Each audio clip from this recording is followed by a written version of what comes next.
Bonjour et bienvenue dans cette 5e vidéo de la série Mouvement et Interaction consacrée au principe d'un accélérateur de particules chargées. Alors pour quelles raisons utilise-t-on des accélérateurs de particules? Bien, au début, essentiellement pour la recherche fondamentale, pour l'étude de la matière et des particules. Mais désormais, plus d'un tiers de ces accélérateurs est utilisé en médecine pour la radiothérapie.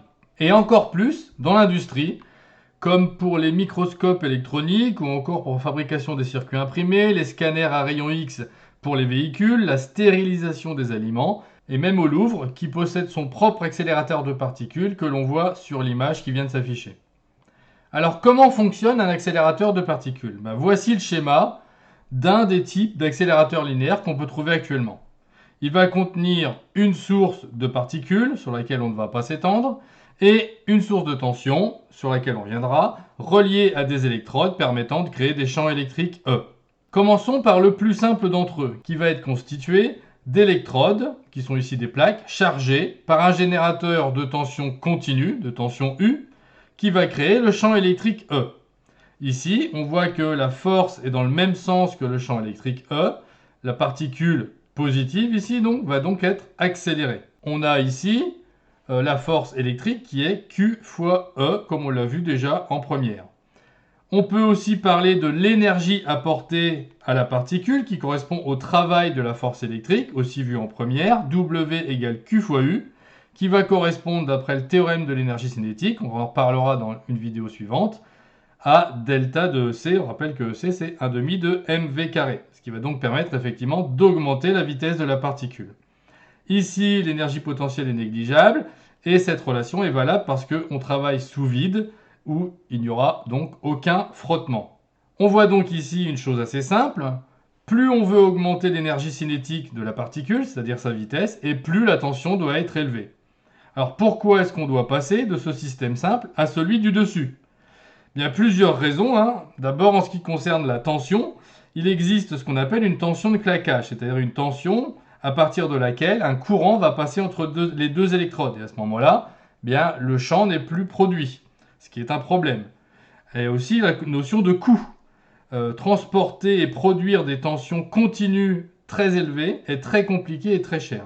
Ça pose aussi des problèmes de sécurité. Deux réponses à ces problèmes. Le premier, c'est qu'au lieu d'utiliser une tension, on va en utiliser plusieurs, comme on peut le voir sur ce schéma encore simplifié.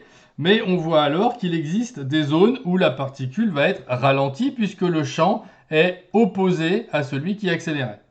Il va donc falloir inverser la polarité des électrodes au bon moment, c'est-à-dire à chaque fois que la particule passe une électrode. Alors ces électrodes, très rapidement, elles sont devenues, comme on le voit sur le schéma du haut, des cylindres. Alors pourquoi? Pour deux raisons. La première, c'est que ça permet de canaliser plus facilement le faisceau de particules.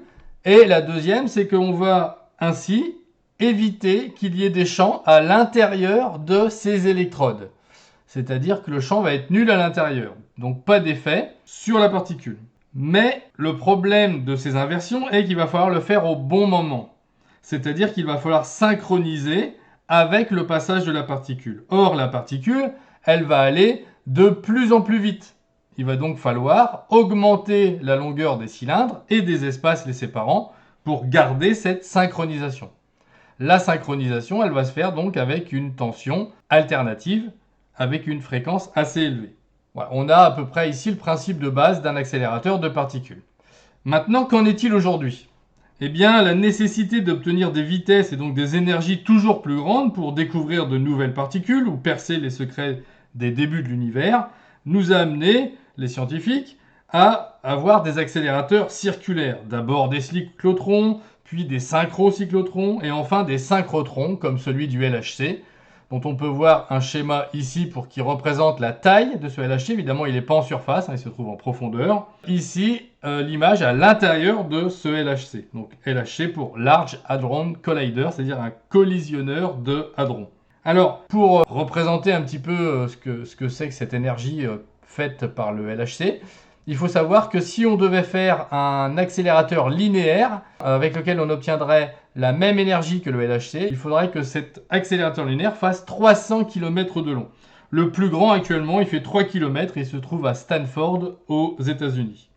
Alors attention, ils n'ont pas disparu les accélérateurs linéaires. Si on regarde sur ce schéma, eh bien on voit ici qu'on retrouve au tout début, l'INAC ici, ce sont deux accélérateurs linéaires qui vont être en fait ce qu'on a au début, hein, ce qui va permettre d'injecter les particules avec une certaine vitesse dans les accélérateurs circulaires successifs que l'on voit ici pour atteindre à la fin le LHC qui est le plus grand, hein, qui fait 27 km de diamètre. Voilà, si vous voulez en savoir plus, je vous conseille d'aller voir les vidéos que je vais mettre en lien en description, faites sur la chaîne Je m'énerve pas, j'explique. Voilà, merci beaucoup à tous, au revoir.